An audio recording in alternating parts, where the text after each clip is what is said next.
one so far. The spokesman of the Egyptian Ministry of Foreign Affairs, Ahmed Bouzaid, stressed that the delivery of humanitarian aid was hampering the access to the Gaza Strip. 14 hours 41 minutes Algiers time, and now to the Sahrawi issue. The Sahrawi Ministry of Occupied Territories and Abroad Communities has said that the Moroccan Occupation Authority cannot escape from its responsibilities vis-à-vis the crimes committed against the Sahrawi people in terms of human rights violations. The ministry stressed that the flagrant lies and propaganda made by the Moroccan occupier will not fool anybody, stressing that Moroccans cannot escape the repercussions of their illegal military occupation, notably their violation of the ceasefire agreement on November 13, 2020, which led to the resumption of the armed fight by the Sahrawi people. The ministry said the Polisario Front, in its regard as the only legitimate representative of the Sahrawi people, is a national liberation movement that leads the people whose land had been occupied to reach their right to self-determination and freedom. Countries from the north and the south meeting in the Emirati city of Abu Dhabi reached a fragile compromise outlining of the future fund on climate loss and damage of vulnerable countries, paving the way for an agreement at the COP28 in Dubai on this crucial issue for the success of the summit. The adoption in principle of this fund was considered to be the major outcome of COP27 in Egypt last year, and discussions on its implementation were entrusted to a transition committee. And back to the country now. The 2024 draft finance law provides for a set of legislative measures intended in particular to preserve the purchasing power of citizens through essentially various tax provisions to support investments and national economy, as well as the simplifying and digitalization of tax procedures.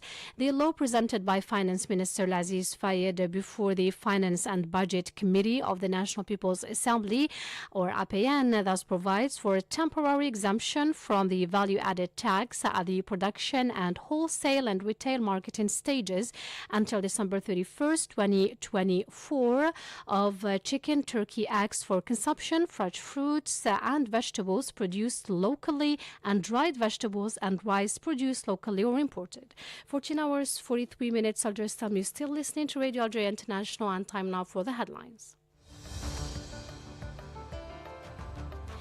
The Israeli warplanes have pursued for the 29th consecutive day their pounding of the Gaza Strip, killing about 9,900 people. And the U.S. Secretary of State Antony Blinken has warned against the forced displacement of the Palestinian population in the Gaza Strip following a meeting in Ramallah with Palestinian President Mahmoud Abbas. And the Palestinian Red Crescent has announced that 30 lorries carrying humanitarian aid have entered the Gaza Strip via the Rafah crossing point. That's it, dear listeners, for our news bulletin. I invite you now to listen to an interview devoted to the Palestinian crisis, compiled and presented by Mohammed Khater.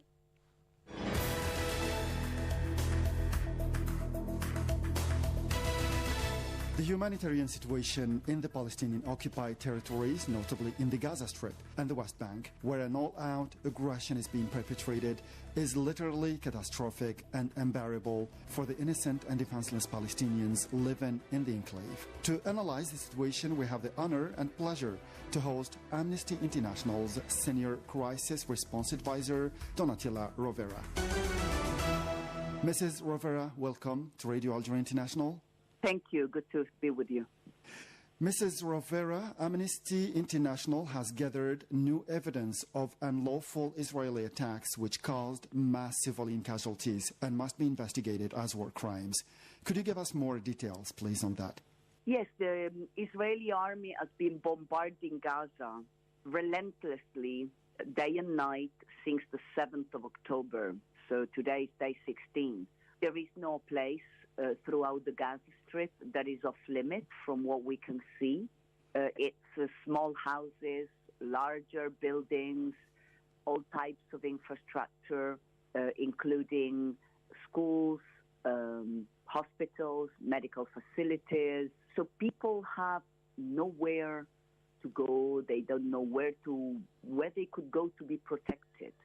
I've spoken every day with relatives of those who were killed, with people who survived the bombings, and basically it's the same situation time and time again. So entire families have been completely wiped out.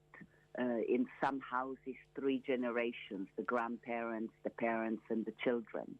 In some cases, the Israeli army calls the owner of the house, tells them to leave because they're going to bomb the house, and the whole neighborhood in those cases gets out. Those warnings tend to be very short, so people hardly have time to leave. But in the overwhelming majority of cases, there are no warnings. Many of the people who've been killed in these bombardments, and I'm talking about civilians, children, women, older people, they had already been displaced from their homes, either because they live in the north of the Gaza Strip and they were told by Israeli forces to move to the southern part of the Gaza Strip, or because they themselves simply felt that their homes were in an area that was too exposed, and they left and went to stay with friends and relatives in areas where they thought it was safer. And those houses too were bombed, and that's how so many people were killed. So the attacks are indiscriminate. They are carried out using weapons which have very wide impact radius, and so they cause a lot of destruction and they kill people way beyond the targeted areas. So the situation is extremely difficult for the people of Gaza. In addition, of course, to the disastrous humanitarian situation where people are lacking everything and people are drinking seawater, contaminated water, because there is no electricity in Gaza. There is no fuel which is needed to produce electricity, which is needed to purify the water. And so there is a danger of a public health crisis breaking out because of the fact that people do not have access to clean water. Absolutely. So, Mrs. Rovera, Israel's aggression on Gaza is unprecedented because analysts and experts say that it didn't even happen during World War II, that hospitals and shelters and worship shrines have been targeted by the military forces. So Israel did it. So how can you evaluate this?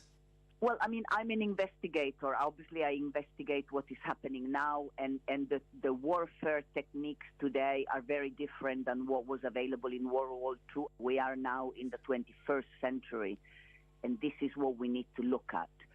The attacks that are indiscriminate, which Israeli forces have been carrying out in the Gaza Strip, those bombardments are in breach. They are in violations of international humanitarian law. They constitute war crimes, and that is what the international community should be reacting to. Absolutely. So UNRWA has spoken of threats by Israel to attack its facilities if it doesn't accept to evacuate or empty those facilities and shelters which are housing Palestinian refugees, among them children, women, and elderly. So how should the international community react to that? So first of all, just for the sake of accuracy, there are hundreds of thousands of Palestinians who are sheltering in the schools which are run by the UN agency UNRWA. There are 12,000 Palestinians who are sheltering in one of the hospitals in Gaza City.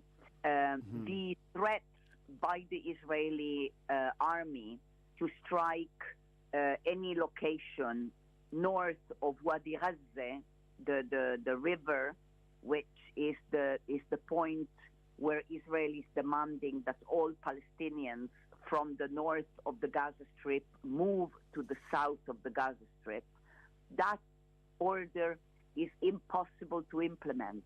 Gaza is one of the most densely populated territories in the world.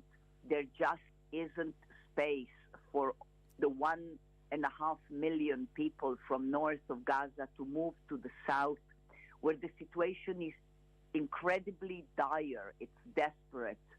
People are one on top of the other as it is.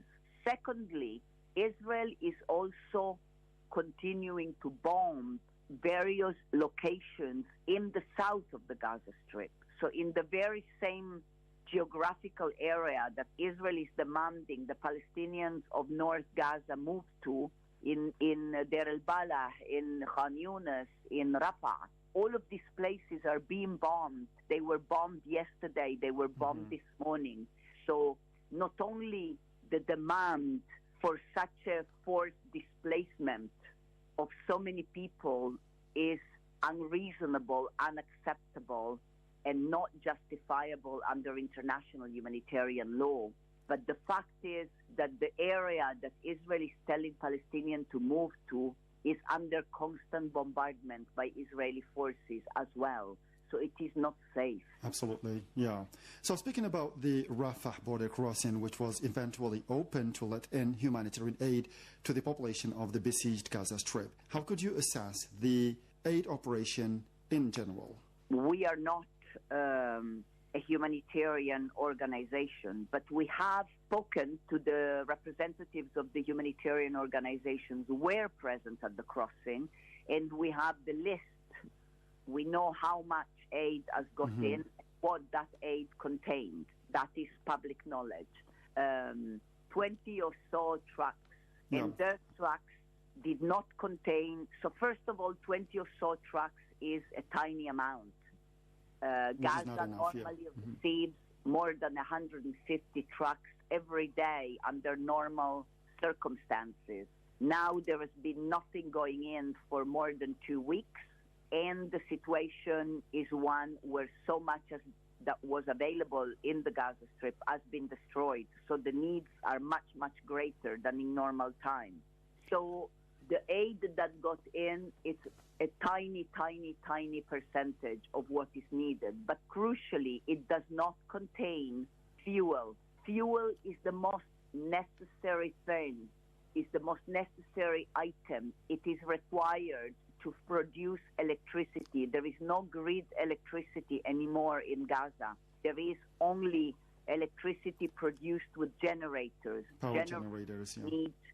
Generators need fuel. So the hospitals need electricity, both to function, and also electricity is needed to purify and pump the water. Without fuel, there is no electricity, there is no clean water in Gaza. And that situation has not changed.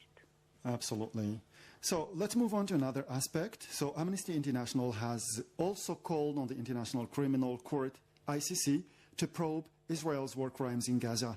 How likely this will occur? Do you think that Amnesty's demand will be favorably perceived by the ICC, knowing that the Israeli and US lobby can influence its decision?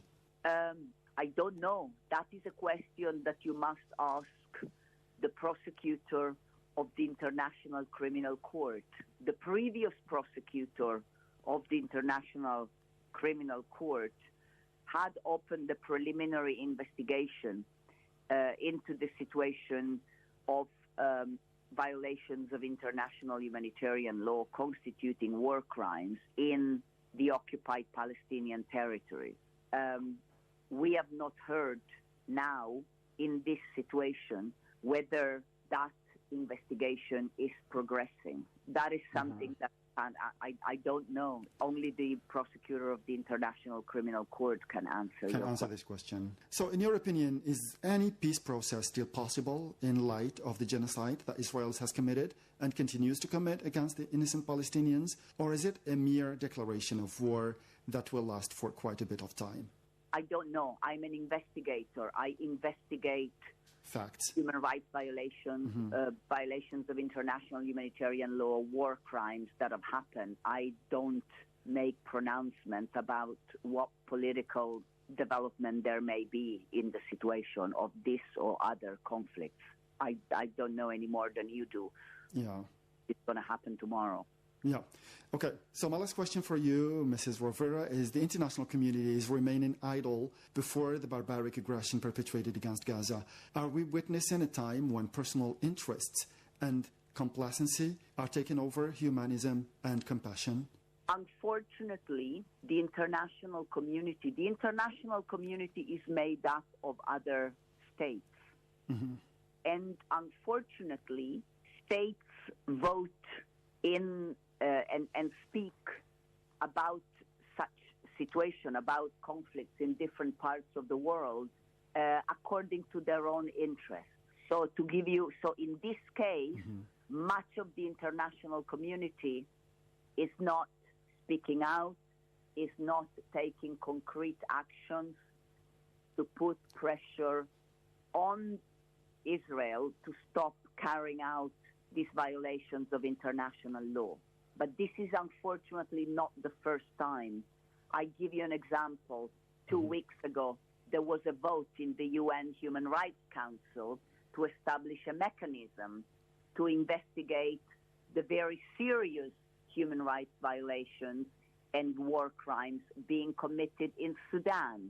Most countries in the Middle East and Africa, including Algeria, either voted against the resolution or abstained. So the resolution was passed without the vote of the countries from the Middle East and Africa. So this is not the first time that we see countries taking a position which is purely political according to their own self-interest and does not take into account the fact that gross violations of international humanitarian law, including war crimes, are being committed, which is what is happening at the moment in Gaza, where Israeli forces continue to bombard in an indiscriminate manner and killing civilians, which are war crimes. So, Mrs. Donatella Rovera, thank you very much for this interview. I recall that you are our Senior Crisis Response Advisor at Amnesty International. So thank you very much indeed. Thank you.